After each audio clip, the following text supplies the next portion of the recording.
লালন মেলা যে অস্বীকার করুক, এটা অস্বীকার করার কিছু নাই স্যার।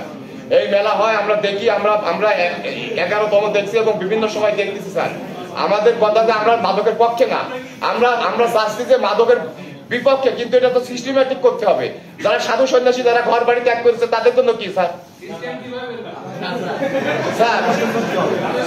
তাদের তো আমরা তো সংশোধন করবো, তারা আমাদের ইসলামের পথে দাওয়াত দেবো, শান্তির পথে দাওয়াত দেবো।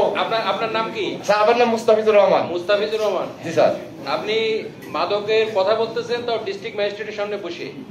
স্যার এটা তো আমাদের আলোচনা স্যার। এটা না এটা যে কত বড় ধৃষ্টতা, ঠিক আছে? আপনি বুঝতে পারছেন? আপনি কি অ্যাডভোকেট? জি স্যার।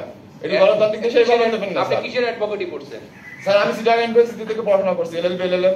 আপনি জানেন না যে ডিস্ট্রিক্ট ম্যাজিস্ট্রেটের সামনে বসে আপনি একটা গুরুতর বিষয় কথা বলতেছেন? এইটু সেন্স তো আপনার নাই। হ্যাঁ,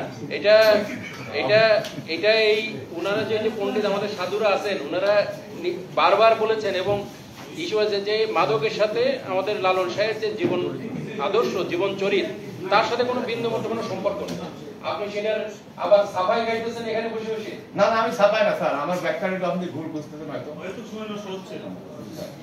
এই ধরনের কথা কার্যকর কঠিন অ্যাকশন দিব, আপনি যেই হন না কেন, ঠিক আছে? আমাকে চিনেন না না, এই আপনি আসছেন, কিন্তু এই ধরনের কথা খবরদার ভুলে উচ্চারণ করবেন না। এটা করলে কঠিন অ্যাকশন নেব, তখন কিন্তু আমি ডিস্ট্রিক্ট ম্যাজিস্ট্রেটের স্বরূপে ফিরে দেবো, ঠিক আছে? সুতরাং এই ধরনের সাফাই গাওয়ার কোনো চেষ্টা করবেন না।